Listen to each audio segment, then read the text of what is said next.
அப்படின்னா அதுல ஃபோர்ஸஸ் இருக்கு, சார்ஜ் இருக்குன்னு சொல்லியிருக்கோம். இந்த சார்ஜ் மூலமா ஃபோர்ஸ் இருக்குன்னு சொல்லியிருக்கோம். ஃபார் எக்ஸாம்பிள் இங்க பாத்தீங்கன்னா ஒரு கண்டக்டர் இருக்கு அப்படின்னா ஒரு கண்டக்டர்ல சார்ஜஸ் இப்படிதான் ஸ்ப்ரெட் ஆயிடும். அடுத்து ஒரு பிளேன் எடுத்துக்கிட்டோம் அப்படின்னா அந்த மெட்டீரியல்ல பாத்தீங்கன்னா ஒரு சார்ஜஸ் இப்படிதான் ஸ்ப்ரெட் ஆயிருக்கும். ஒரு ஸ்பியர் எடுத்துக்கிட்டோம் அப்படின்னா அதுலயும் சார்ஜஸ் அந்த சர்ஃபேஸ் அவுட்டர்ல சார்ஜஸ் வந்து இப்படி ஸ்ப்ரெட் ஆயிருக்கும். இப்ப சார்ஜஸ் என்ன ஆகுதுன்னா எல்லா இடத்துலயுமே என்ன ஆயிருக்குன்னு அர்த்தம், டிஸ்ட்ரிபியூட் ஆயிருக்கு. ஓகே, இப்போ இங்க பாத்தீங்க அப்படின்னா Q2 ன்னு ஒரு சார்ஜ் இருக்கு, அடுத்தது Q3 ன்னு ஒரு சார்ஜ் இருக்கு, Q4 ன்னு ஒரு சார்ஜ் இருக்கு. இந்த சார்ஜ்ங்கிறது Q1. இதை எதை எக்ஸ்பிளைன் பண்ணுனா இப்போ ஒரு கண்டக்டர்ல சார்ஜஸ் இப்படி இருக்குன்னு சொல்லிட்டோம். இது ஒரு கண்டக்டருக்குள்ள இருக்கக்கூடிய சார்ஜஸ்.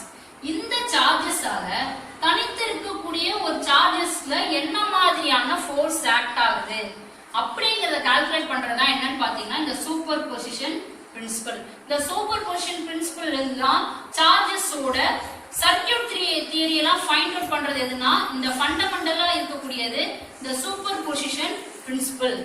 இந்த தியரி சார்ஜஸ் வந்து நம்ம எப்படி யூஸ் பண்ணலாம் அப்படிங்கறத அப்ளை பண்றதுக்கு யூஸ் ஆகுறது இந்த சூப்பர் பொசிஷன் பிரின்சிபல். இந்த பிரின்சிபலை யூஸ் பண்ணி நம்ம லெசன்லயே வான் கிராஃப் ஜெனரேட்டர்னு ஒரு ஜெனரேட்டர் இருக்கு, அது லாஸ்ட் அடுத்த கிளாஸ்ல நம்ம பார்க்கலாம். இப்போ இதுல பாத்தீங்கன்னா இங்க Q2 ன்னு ஒரு சார்ஜ் இருக்கு, Q3 ன்னு ஒரு சார்ஜ் இருக்கு, Q4 ன்னு ஒரு சார்ஜ் இருக்கு. இந்த சார்ஜஸ்லாம் ஸ்ப்ரெட் ஆயிருக்கு இல்லையா, இந்த ஸ்ப்ரெட் ஆயிருக்கு சார்ஜஸ்.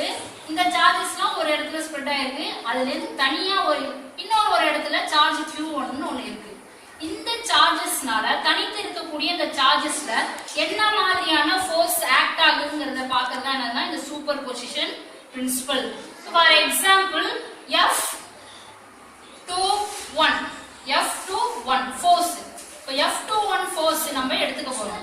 இந்த மேக்னெட்டியூட்ல அந்த வெக்டோரியல் ஃபார்ம்ல F21 ன்னு எடுத்துறோம். F21 என்னது, force on Q due to 2. Force on Q1 due to Q2. ஒன்று மூலமா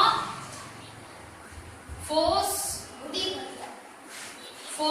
on Q1. Force on Q1. இந்த Q2 ல இருந்து ஃபோர்ஸ் எங்க போகுதுன்னா Q1 க்கு போகுது. ஃபோர்ஸ்ல இருந்து Q2ங்கற சார்ஜஸ்ல இருந்து Q1ங்கற சார்ஜஸ்க்கு ஃபோர்ஸ் வந்து மூவ் ஆகுது. ஓகேவா? அப்ப இங்க என்ன நோட் பண்றோம், force on Q1 due to Q2. எடுத்துக்கிறோம் ஃபோர்ஸ் 21 ன்னு எடுத்துக்கிறோம். ஃபோர்ஸ் 21 நீங்க நம்ம எடுத்துக்கிட்டோம் அப்படின்னா அது வெக்டோரியல் ஃபார்ம்ல எழுதும்போது K Q1 Q2 by R squared 21. Q1 Q2ங்கிறது charges, Q1ங்கிறது ஒரு சார்ஜஸ், Q2ங்கிறது ஒரு சார்ஜஸ், R cap 21ங்கிறது அதோட யூனிட் வெக்டார். யூனிட் வெக்டார்னா என்னன்னு சொல்லிருக்கோம், யூனிட் வெக்டார்னா 1 டைரக்ஷன் இருக்கும், அதோட மேக்னிட்யூட் என்னன்னு சொல்லிருக்கோம் 1 ன்னு சொல்லிருக்கோம். Divide by R square, R21 ஸ்கொயர். இந்த R ஸ்கொயர் வேல்யூ கண்டுபிடிக்கணும். இப்போ அடுத்து என்னன்னு பாத்தீங்கன்னா இந்த Q3 மூலமா Q1. இங்க இதை எப்படி எழுதுவோம், Q3 force on Q1 due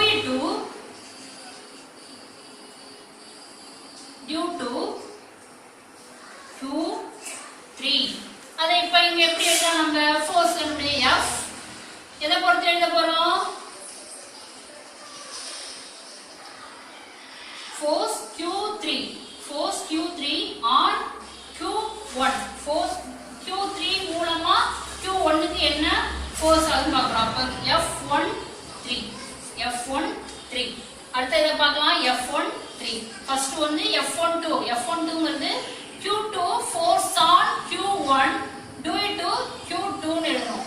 அடுத்து தேர்ட் ஒன் பாத்தீங்க அப்படின்னா இந்த F14 என்னது, இந்த Q1 force on Q1 due to Q4. இப்படி எல்லாம் force on Q1 due to Q4. இது எப்படி எல்லாம் F வெக்டார் 1 4.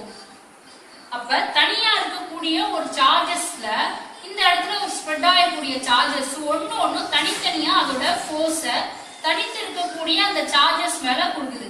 அப்ப அந்த சார்ஜஸ் மேல கொடுக்கும்போது Q2 ல இருந்து Q1க்கும் Q3 ல இருந்து Q1க்கும் Q4 ல இருந்து Q1 கொடுக்கும்போது ஃபோர்ஸ் கொடுக்கும்போது அந்த இடத்துல என்ன மாதிரி ஃபோர்ஸ் ஆக்ட் ஆகுது, அந்த அந்த சார்ஜஸ்னால என்ன மாதிரி ஃபோர்ஸ் ஆக்ட் ஆகுது. Q2ங்கற சார்ஜஸ் வந்து Q1 மேல ஆக்ட் ஆகும்போது அங்க என்ன விதமான ஃபோர்சஸ் உருவாகுது, Q3ல இருந்து Q1க்கு போகும்போது அங்க எந்த விதமான ஃபோர்ஸ் ஆக்ட் ஆகுது அப்படிங்கற கால்குலேட் பண்றதா இது இந்த superposition principle. Superposition பிரின்சிபல்னா ஸ்ப்ரெட் ஆயிருக்கக்கூடிய சார்ஜஸ் தனித்து இருக்கக்கூடிய ஒரு மெட்டீரியல்ல ஸ்ப்ரெட் ஆயிருக்கக்கூடிய சார்ஜஸ் தனித்து இருக்கக்கூடிய ஒரு சார்ஜஸ் மேல ஃபோர்ஸ் கொடுக்கும்போது அந்த இடத்துல என்ன மாதிரியான ஃபோர்ஸஸ் உருவாகுது அப்படிங்கறத கால்குலேட் பண்றதா இதுனா இந்த சூப்பர் பொசிஷன் பிரின்சிபல். நமக்கு முன்னாடியே தெரியும் F1 எப்படி கண்டுபிடிக்கிறது, F13 எப்படி ஃபைண்ட் அவுட் பண்றது, F14 எப்படி ஃபைண்ட் அவுட் பண்றது. அதுக்கு எதை நம்ம யூஸ் பண்றோம் அப்படின்னா கூலம்ஸ் லாவை நம்ம இந்த இடத்துல பயன்படுத்துறோம். இந்த F21 இங்க R12 கண்டுபிடிக்கிறோம் இல்லையா, அது மாதிரி R12 யூனிட் வெக்டர் இதுக்கு நம்ம ஃபைண்ட் அவுட் பண்ணோம். Q1 Q2 by R2 இந்த வேல்யூஸ் நம்ம கண்டுபிடிச்சு அப்ளை பண்ணோம் அப்படின்னா அது மூலமா ஒரு சார்ஜஸ்க்கு என்ன மாதிரியான ஃபோர்ஸ் ஆக்ட் ஆகுதுன்னு நம்ம ஃபைண்ட் அவுட் பண்ணலாம். அதுக்கு யூஸ் பண்ற மெத்தட் தான் என்னது இந்த சூப்பர் பொசிஷன் பிரின்சிபல். இந்த சூப்பர் பொசிஷன் பிரின்சிபல்ல எதை பேஸ் பண்ணிருக்குன்னா இந்த கூலம்ஸ் லாவை பேஸ் பண்ணிருக்கு. இந்த வெக்டோரியல் ஃபார்ம்ல நம்ம இந்த கூலம்ஸ் லாவை எழுதுறோம் இங்க. ஓகேவா, மேக்னெட்டியூட் ஃபார்ம்னா இது மேக்னெட்டியூட் ஃபார்ம், இது வந்து வெக்டோரியல் ஃபார்ம். எப்படி ஒரு சார்ஜஸ் இருக்கு, ஒரு ஆப்ஜெக்ட்ல சார்ஜஸ் இருக்கு அப்படின்னா அந்த சார்ஜஸ் வந்து எப்படி பக்கத்துல இருக்கக்கூடிய சார்ஜஸ் மேல எப்படி ஃபோர்ஸ் வந்து கிரியேட் பண்ணுது, ஃபோர்ஸ் எப்படி மூவ் ஆகுது அப்படிங்கறத என்னது ஒரு குவான்டிஃபைடு ஃபார்ம்ல நம்ம பார்க்கறதா கூலம்ஸ் லா. அடுத்தது சூப்பர் பொசிஷன் பிரின்சிபலும் அதேதான். சார்ஜஸ் வந்து ஒரு ஆப்ஜெக்ட் இருக்குன்னா அந்த சார்ஜஸ் வந்து நிறைய ஸ்ப்ரெட் ஆயிருக்கும். அடுத்து அந்த சார்ஜஸ் தனியா இருக்கக்கூடிய ஒரு சார்ஜஸ் மேல என்ன விதமான ஃபோர்ஸை ஏற்படுத்துது அப்படிங்கறத பார்க்கறதா இந்த சூப்பர் பொசிஷன் பிரின்சிபல். இந்த ரெண்டு டாபிக்கும் ரொம்ப இம்பார்ட்டன்டான இது. இதை நீங்க திரும்ப எடுத்து நீங்க ரீகால் பண்ணி பாருங்க. நெக்ஸ்ட் கிளாஸ்ல வேற ஒரு டாபிக்கோட உங்களை மீட் பண்றேன். Thank you students.